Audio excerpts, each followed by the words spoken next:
Technical View Pound Sterling 16 Desember 2020 berjam 12.04 waktu Indonesia bagian Barat. High 1.3469, low 1.3433 dan running price 1.3466.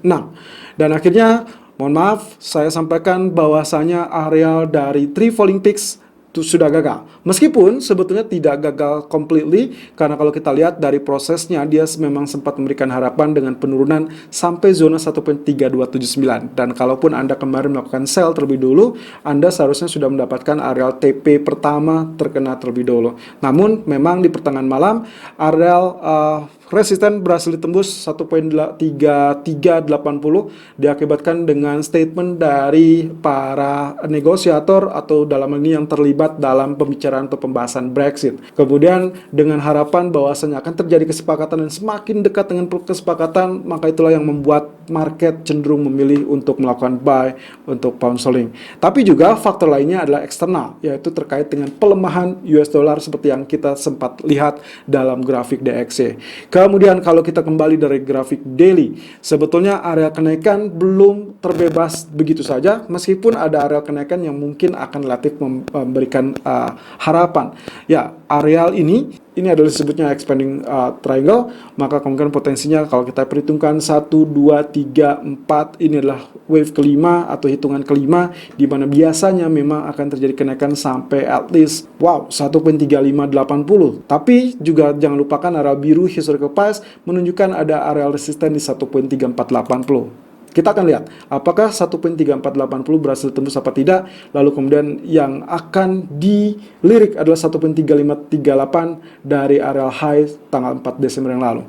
Nah, kalau ini terjadi skema yang cukup fantastis, maka bisa saja esok hari akan berbalik sebagai area bearish.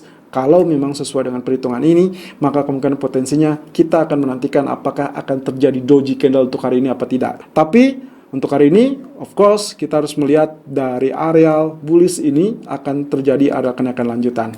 Di grafik 4 juga menunjukkan karena dia sudah menembus area resisten, sehingga kemungkinan potensinya kalaupun dia turun, kita asumsikan bahwa dia akan melakukan pullback, dan disitulah Anda harus melakukan buy on dip di area 1.3375 ataupun 1.3390. Target pertama adalah 1.3435 dan target kedua 1.3490. Stop loss silakan gunakan 1.3320. Dan dengan catatan, harap tetap perhatikan keadaan dari Brexit talk itu sendiri. Selalu gunakan stop loss dan risk management sesuai dengan equity dan strategi trading Anda. Irfan untuk Akrodana.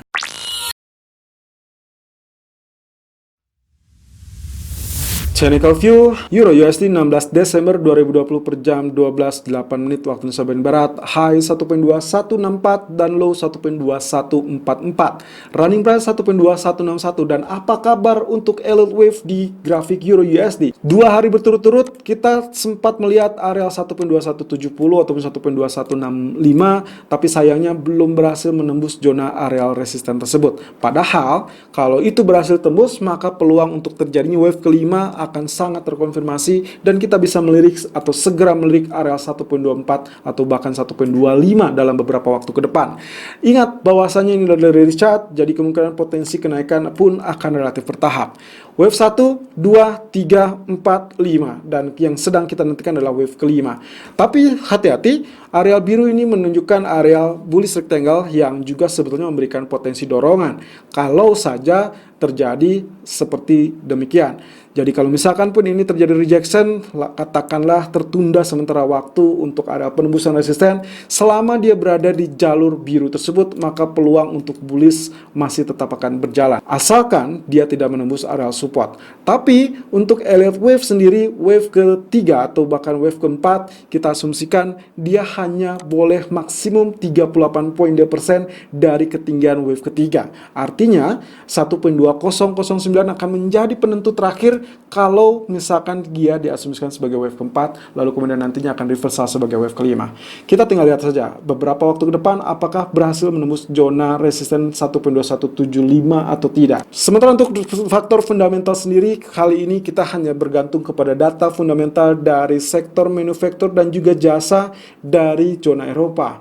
Ya, Kurang lebih tidak ada berita terbaru terkait stimulus atau apapun juga kebijakan dari Uni Eropa dikarenakan hal tersebut sudah terjadi dalam pekan yang lalu. Sehingga kemungkinan potensinya standarnya seharusnya ini adalah hal yang cukup positif. Di grafik keempat sendiri, pola yang sebelumnya saya sempat bilang tentang adanya bullish rectangle atau bullish flag, namun ternyata tidak berhasil mengalami kenaikan lebih lanjut. Lalu kemudian saya coba hapus dan ternyata areal yang kita perhatikan sebagai resisten yang relatif sama, flat, maka kemungkinan potensinya kalau kita lihat justru bagian low menciptakan areal higher low, sehingga kemungkinan potensi kali ini justru bergerak dalam pola ascending triangle. Dan tentunya area pullback hanya berada di kisaran 1.2130, tapi juga Anda bisa memfollow kalau misalkan ternyata dia breakout areal resisten. So, strategi pertama, silakan lakukan untuk Euro USD buy on dip kisaran 1.2120 ataupun 1.2138, dan target pertama adalah 1.2185 ataupun target kedua 1.2235. Stop loss silakan gunakan 1.2065. Atau alternatif yang kedua, Anda bisa follow buy saat dia menembus zona 1.2170 ataupun 1.2175. Jika itu terjadi, silakan sesuaikan SL dan TP Anda. Preferable menurut saya TP yang paling logis yang pertama adalah 1.2234 dan yang paling logis kedua adalah 1.2297. Stop loss tentunya harus dipasang kisaran 60 atau 70 poin dari area buy Anda. So, kalaupun misalkan ada breakout di 1.2175, maka silakan stop loss Anda adalah 1.2125. Selalu gunakan stop loss dan risk management sesuai dengan equity dan strategi trading Anda. Irfan untuk Agrodana.